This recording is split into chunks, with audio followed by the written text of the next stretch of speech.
Iparamdam ang lahat ng sakit na ginawa niya sa inyo. Kung gaano man kasakit ang ginawa niya sa iyo nung niloloko ka niya, nung sinaktan ka niya, ito ang ibalik mo sa kanya ngayon. Hello mga guys, kumusta kayo? Panibagong araw, panibagong video na naman tayo. And sa araw na ito ay isa na namang video ang aking tuturo sa inyo na simpleng gabay o simpleng pamamaraan na makakatulong sa atin. At bago ang lahat, gusto ko lang mag-disclaimer sa mga taong hindi naniniwala at hindi gusto ang mga kagaya nitong video. Please skip this video and maghanap kayo ng videos na gustong-gusto nyo dahil ang video na ito ay para lamang ito sa mga taong naniniwala and gusto mag-try.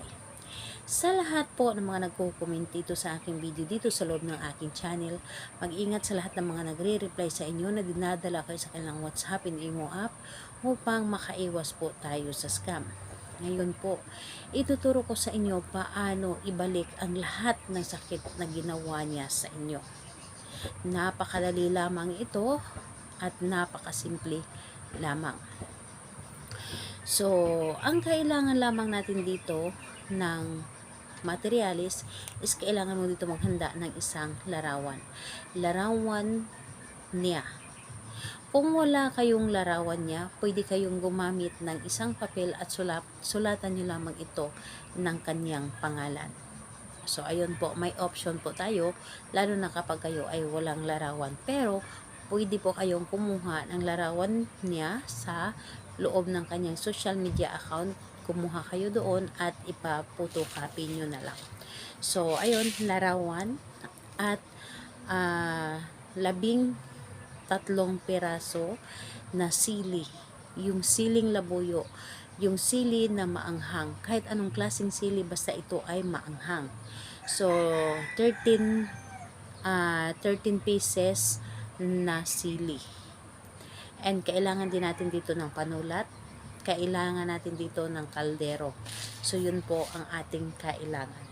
At kailangan din natin dito ng maasim na suka. Or di kaya'y mga lemon. So, yun po, may option to po tayo. Kung wala kayong lemon, suka po ang ating gamitin. Vinegar po. So, ayun.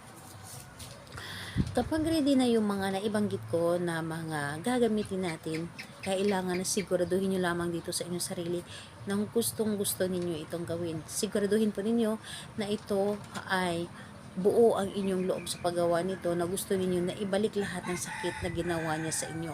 So yun po, dapat po ay nanggagaling sa inyong puso ang paggawa. So kapag ready ka na, pwede mo na itong umpisan.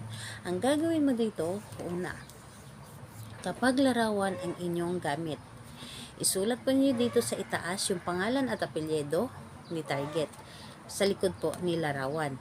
At dito sa ibaba, isulat ninyo dito yung sakit na ginawa niya. Kung hindi magkasya, hayaan na lang. At pagkatapos nun, ipakuluan or magpakulo kayo ng vinegar doon sa may kaldero. Kailangan kumukulo ang vinegar. Magpakulo kayo ng vinegar, dapat po kahit mga 2 tasa na vinegar o 2 baso.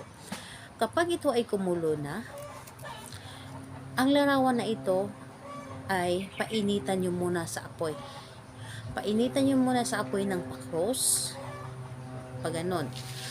Pagkatapos po, itong larawan na ito, habang kumukulo ang vinegar, ang larawan na ito, ilagay mo sa kaldero na nakataob. Dapat po ay nakataob, hindi po paharap. Nakataob po dapat. And hayaan nyo po ito na nakalagay doon at napakuluan ninyo ng mga ilang minuto. Habang pinapakuluan ninyo ito, ilunod din po ninyo ang sili na 13 pieces doon sa loob ng kaldero na kumukulo. And habang nilulunod ninyo or kumukulo lahat yung mga nilagay ninyo, ang gagawin po ninyo, ibulong ninyo doon lahat ng sakit na ginawa niya sa iyo.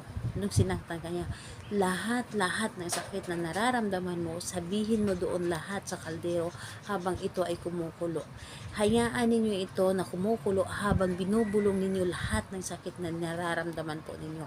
And pagkatapos nun, kapag nasabi nyo na lahat, sinabi nyo na lahat kung gaano kasakit o gusto ninyo na maibalik sa kanya ang lahat ng sakit na ginawa niya sa inyo para ma-realize niya kung gaano kamali ang ginawa niya sa inyo. Pagkatapos nun, kunin po ninyo ang larawan, sili, ilagay po sa isang garapon at ibaon ito sa lupa para habang buhay niya mararamdaman yung sakit na ginawa niya sa inyo. So, ayun po. Gawin lamang ito sa araw ng Tuesday and Friday lamang. Pero ang paggawa nito, mas maganda na gabi natin ito gawin. Gabi ng alas 9 ng gabi. Para doon natin ipaparamdam sa kanya kung gaano kasakit yung ginawa niya sa inyo. Kung wala kayong time sa gabi, pwede sa umaga. Pero mas maganda sa gabi nyo po ito gawin dahil tahimik ang paligid at mas mabilis tayo mapapakinggan ng universe.